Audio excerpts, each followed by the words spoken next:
Morning students, कैसे हैं आप सब। आई होप सभी लोग अच्छे होंगे। तो हम लोग अपना चैप्टर 3 डिस्कस कर रहे थे, एटम एंड मॉलिक्यूल। इसमें कुछ टर्म जैसे law of conservation of mass हुआ, ठीक है, केमिकल कॉम्बिनेशन का लॉ हुआ, ठीक है, तमाम चीज़ें जो मॉलिक्यूल्स हैं, एटम्स हैं, इन सब के बारे में हम लोगों ने डिस्कस कर लिया था। आज हमें क्या डिस्कस करना है, आयंस के बारे में। वेरी इंपॉर्टेंट टॉपिक है, ठीक है, इसलिए वीडियो को पूरा देखेंगे, ठीक है, और समझने की कोशिश करेंगे। सबसे पहले तो हम ये बात करेंगे कि आयंस होते क्या हैं। What is the ion. देखिए, जब भी कोई मेटल या नॉन मेटल, दो टर्म होते हैं, होता क्या है कि हर मेटल या जैसे जितने भी एलिमेंट हैं, अपनी लास्ट सेल में 8 इलेक्ट्रॉन कंप्लीट करने की टेंडेंसी रखते हैं, ठीक है। जैसे अगर हम बात करें सोडियम की, ठीक है, सोडियम का एटॉमिक नंबर होता है कितना, 11, ठीक है। जब इसका इलेक्ट्रॉनिक कॉन्फ़िगरेशन करते हैं, जो कि मैं आगे बताऊंगा, ठीक है, कैसे किया जाता है, तो वो कुछ इस तरह से होता है 2 8 1, ठीक है। यानी कि पहले सेल में 2 इलेक्ट्रॉन, दूसरे सेल में 8 इलेक्ट्रॉन, तीसरे सेल में 1 इलेक्ट्रॉन। ये पहली सेल है, दूसरी सेल है, तीसरी सेल है।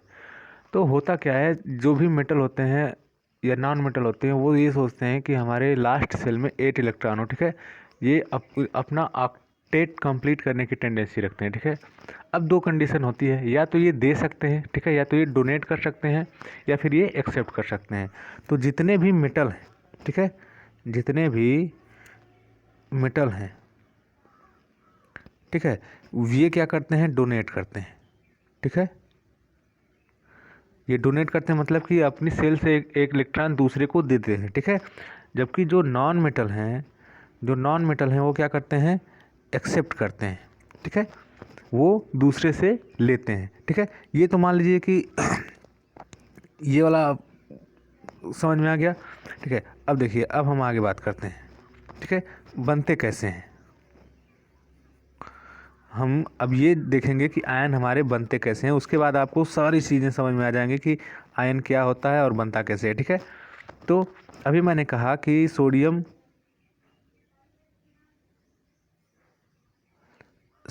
है, ठीक है, इसका इलेक्ट्रॉन एटॉमिक नंबर होता है 11, ठीक है, 2 8 1, ठीक है। तो अब ये क्या करेगा कि अगर इसको आयन बनाना है, जैसे अगर हमें सोडियम आयन बनाना है, तो क्या होगा कि एक इलेक्ट्रॉन इसके आउटर मोस्ट सेल से, जो मतलब आउटर मोस्ट सेल मतलब कि जो सबसे बाहर की सेल होगी, उससे 1 इलेक्ट्रॉन क्या होगा, रिमूव होगा, ठीक है। और जितना इलेक्ट्रॉन रिमूव होगा उतना ही इस मेटल पे पॉजिटिव चार्ज आएगा, ठीक है। डोनेट करने वाला, देखो कहते हैं ना, डोनेट करने वाला हमेशा बड़ा होता है। तो जितना इस पर इलेक्ट्रॉन इसका लॉस होगा, उतना इस पर क्या हो जाएगा, पॉजिटिव चार्ज होगा। जैसे अब ये वाला इलेक्ट्रॉन हमारा आउटर मोस्ट में, ये वाला बाहर चला गया, एक इलेक्ट्रॉन गया, यानी कि सोडियम पे प्लस चार्ज हो गया, ठीक है। और इसको हम क्या नाम देंगे, इसको नाम देंगे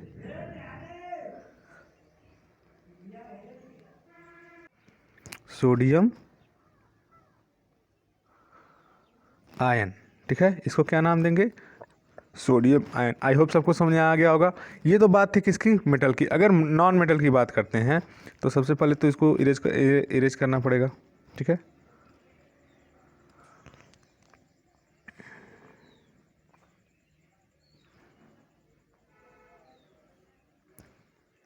चलिए देखिए, अब हम जैसे क्लोरीन की बात कर लेते हैं। क्लोरीन का सिंबल क्या होता है, Cl होता है, ठीक है। एटॉमिक नंबर इसका कितना होता है, 17 होता है, ठीक है। क्लोरीन का एटॉमिक नंबर कितना होता है, 17 होता है। अब इसका इलेक्ट्रॉनिक कॉन्फ़िगरेशन करिए, तो देखिए 2 8 एंड 7, ठीक है, 2 8 एंड 7। अब देखिए यहाँ पे क्या है, यहाँ पे तो था कि ये बेचारा एक इलेक्ट्रॉन दे देता, कम था, दे दिया, ठीक है। और इसके आउटर मोस्ट शेल में 8 इलेक्ट्रॉन कंप्लीट हो गए। बट यहाँ पे देखिए कंडीशन डिफरेंट है, 7 इलेक्ट्रॉन है, ये 7 इलेक्ट्रॉन तो अपना दे नहीं सकता। उससे अच्छी बात ये होगी कि क्या होगा कि ये दूसरे से कहेगा कि ऐसा है भैया कि हमको अपना एक इलेक्ट्रॉन दे दीजिए, ठीक है। तो ये दूसरे से एक इलेक्ट्रॉन लेता है, ठीक है। यानी कि जब ये लेगा तो ये कर्ज में आ गया, डेप्थ में आ गया, ठीक है। तो ये क्या हो जाएगा, क्लोरीन माइनस आयन हो जाएगा, ठीक है। यानी कि इस पे इसने एक इलेक्ट्रॉन चार्ज लिया है। इसका इलेक्ट्रॉनिक कॉन्फ़िगरेशन करेंगे तो 2 8 और 8, ठीक है। इसका इलेक्ट्रॉनिक कॉन्फ़िगरेशन कितना होगा 288। क्यों? क्योंकि इसने एक इलेक्ट्रॉन किसी से एक्सेप्ट कर लिया है, किसी से उधार लिया है, ठीक है, और ये क्या हो गया है, नेगेटिव आयन हो गया, ठीक है। अब देखिए दो टर्म समझिए, अब इनको नाम क्या देंगे, ठीक है, कुछ नाम भी तो होगा ना।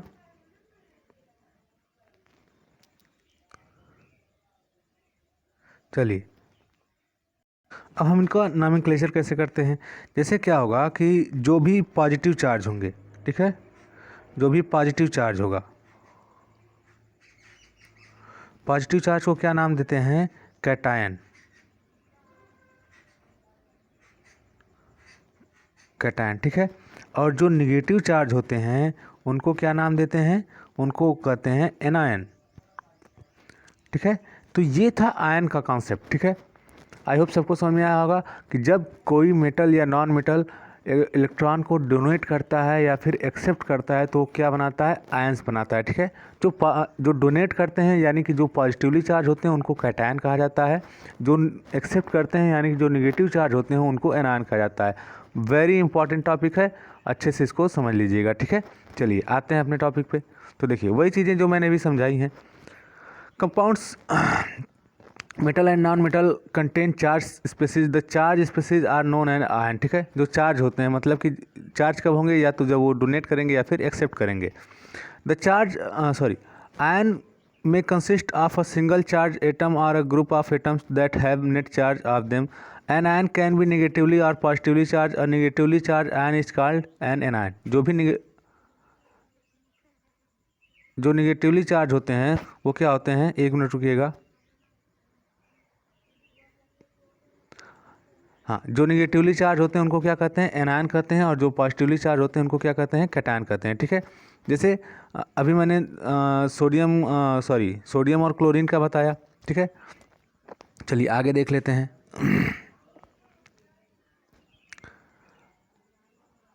अ group of atom carrying a charge of is known a polyatomic ion, ठीक है। देखो होता क्या है कि अभी तो यहाँ पे एक इलेक्ट्रॉन इसने डोनेट किया, अगर मान लो कि एक से ज़्यादा इलेक्ट्रॉन डोनेट कर रहा है या फिर एक से अधिक इलेक्ट्रॉन एक्सेप्ट कर रहा है तो वहाँ पे क्या होगा, पॉलीएटॉमिक आयन बनेगा, ठीक है। अब बात करते हैं किसकी, फार्मूले को कैसे लिखते हैं, कैसे फार्मूले को लिखते हैं। इसमें क्या होता है, वैलेंसी का बहुत बड़ा रोल होता है। और वैलेंसी कैसे पता चलती है, जितने इलेक्ट्रॉन आदमी डोनेट कर पाता है या मेटल या नॉन मेटल मेटल डोनेट कर पाता है या फिर जितने एक्सेप्ट कर पाता है, ठीक है, वो उसकी वैलेंसी डिपेंड करती है, ठीक है। चलिए देखते हैं। The chemical formula of a compound is a symbolic representation of its composition, ठीक है। इसकी क्या होती है, कंपोजिशन को रिप्रेजेंट करता है कि मतलब कि इस कंपाउंड में कौन से मेटल कौन से नॉन मेटल पार्टिसिपेट किए हैं, ठीक है, और कितना किए हैं। The chemical formula of different compounds can be written easily. For the exercise we need to learn the symbol and combined capacity of the element, ठीक है। the combining power or capacity of an element is known as its valency, ठीक है। जो इसकी combining power होती है, ठीक है, कंबाइनिंग पावर का मतलब ये होता है कि कोई किसी के साथ कितनी तेज़ी से जुड़ सकता है, ठीक है, वो उसकी क्या होती है, कंबाइनिंग पावर होती है, और वो क्या कहलाती है, उसकी वैलेंसी कहलाती है। Valency can be use to find out how the atom of an element will combine with the atom of other element, ठीक है। वैलेंसी से हम ये जान सकते हैं कि कितने मतलब कौन सा एलिमेंट किस एलिमेंट के साथ कितना जुड़ा हुआ है, ठीक है। चलो देखो अब मैं समझाता हूँ कि कोई फार्मूला कैसे लिखते हैं, ठीक है। यहाँ पे देखिए, एक मिनट।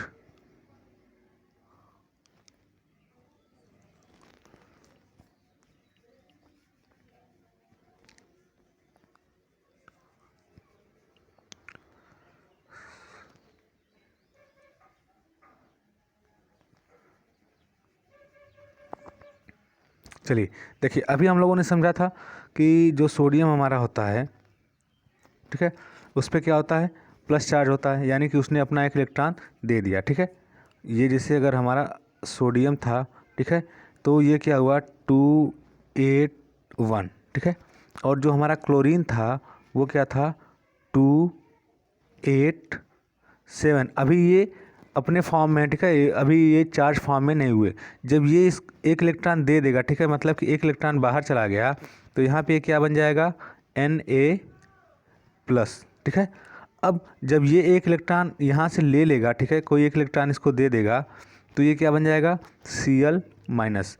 अब देखिए जब भी आप कोई फार्मूला लिखेंगे तो आपको ये ध्यान रखना है कि जो वैलेंसी है वो क्या हो, सेम हो। यहाँ पे देखिए इसकी वैलेंसी ये किसी को डोनेट करने की कैपेसिटी है और ये इसकी क्या है, एक्सेप्ट करने की कैपेसिटी, यानी कि ये इनकी क्या है, वैलेंसी है, ठीक है। यानी कि ये आपस में क्या हो सकते हैं, कंबाइन हो सकते हैं।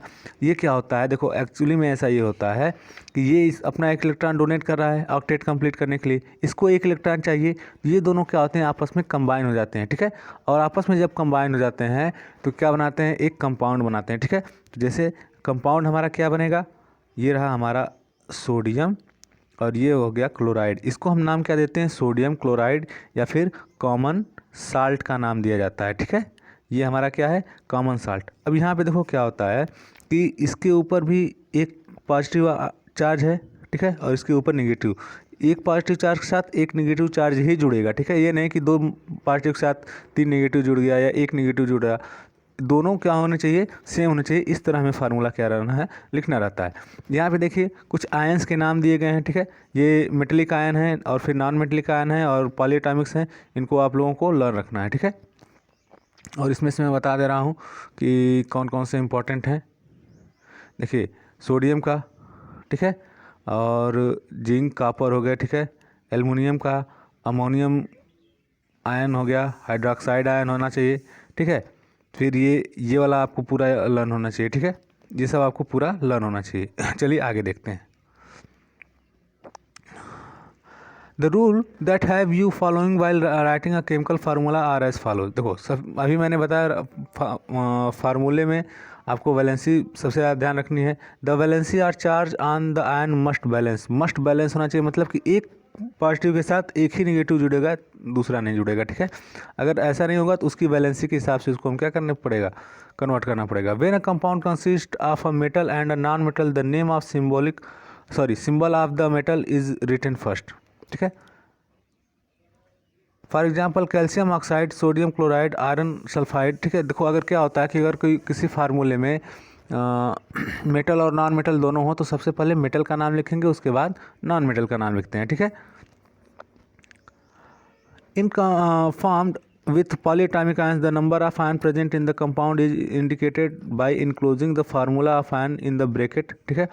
उसको क्या करते हैं, ब्रैकेट में कर देते हैं। Right the number of ions outside, और जो नंबर ऑफ आयंस होते हैं वो क्या होते हैं, उसको आउटसाइड बाहर की तरफ लिखते हैं, ठीक है।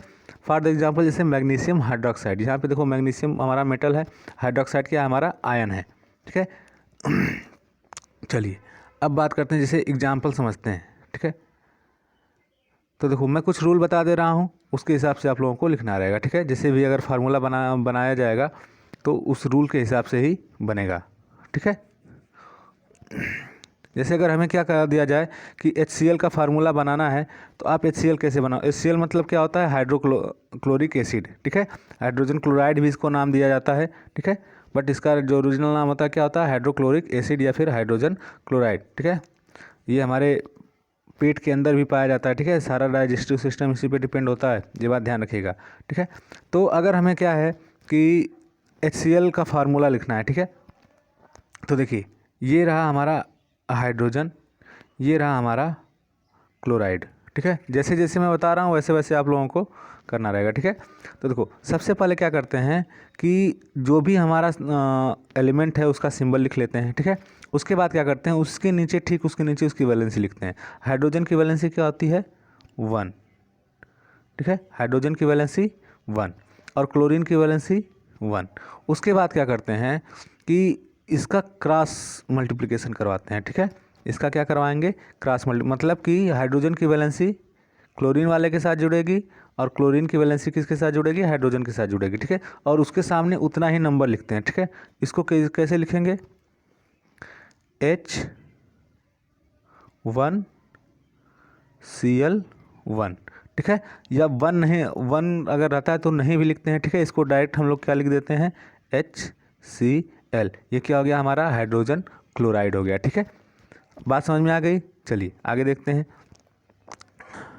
तो ये हमारा क्या बन गया, HCl का फार्मूला। अब अगर जैसे हमें हाइड्रोजन सल्फाइड लिखना हो, ठीक है। हाइड्रोजन सल्फाइड का भी मैं समझा दे रहा हूँ। देखिए देखिए हाइड्रोजन सल्फाइड में कौन कौन से कंपोनेंट होते हैं, हाइड्रोजन होता है और सल्फर होता है, ठीक है। हाइड्रोजन की जो वैलेंसी होती है वो कितनी होती है, 1 होती है, और जो सल्फर की वैलेंसी होती है वो जब आप देखोगे तो वो कितनी होती है, 2 होती है, ठीक है। और हमें वैलेंसी से ही मतलब है, ठीक है। तो देखिए ये रहा हमारा हाइड्रोजन और ये रहा हमारा सल्फर, ठीक है। हाइड्रोजन की वैलेंसी क्या होती है, 1 होती है, और सल्फर की वैलेंसी क्या होती है, 2 होती है। और जैसा कि मैंने बताया इसका क्या करते हैं, क्रॉस मल्टीप्लिकेशन करवा देंगे, ठीक है। आई होप सबको क्रॉस मल्टीप्लिकेशन आता है। यानी कि यहाँ पे हाइड्रोजन के साथ क्या जुड़ेगी, हाइड्रोजन के साथ सल्फर की वैलेंसी जुड़ेगी, ठीक है, H2, ठीक है। और सल्फाइड के साथ किसकी जुड़ेगी, हाइड्रोजन की जुड़ेगी। तो ये फार्मूला हम क्या लिखेंगे, H2S, ठीक है। ये हमारा इस तरह से केमिकल फार्मूला लिखते हैं, ठीक है। तो यहाँ पे जितने भी एग्जाम्पल दिए हैं बुक में आप लोग उसको एक बार अच्छे से कर जाओगे, नहीं कोई एग्जाम्पल समझ में आएगा तो हमसे पूछ लोगे, ठीक है। आने वाले वीडियो में हम लोग क्या डिस्कस करेंगे, molecular mass and the mole concept, ठीक है। बहुत ही इम्पॉर्टेंट टॉपिक है, अक्सर एग्जाम में इससे क्वेश्चन आते हैं, ठीक है। तो वीडियो को पूरा देखिएगा, ठीक है, और जितने भी एक्सरसाइज हैं उसको कर डालिएगा, ठीक है। आज के लिए इतना ही रखते हैं। Have a good day students.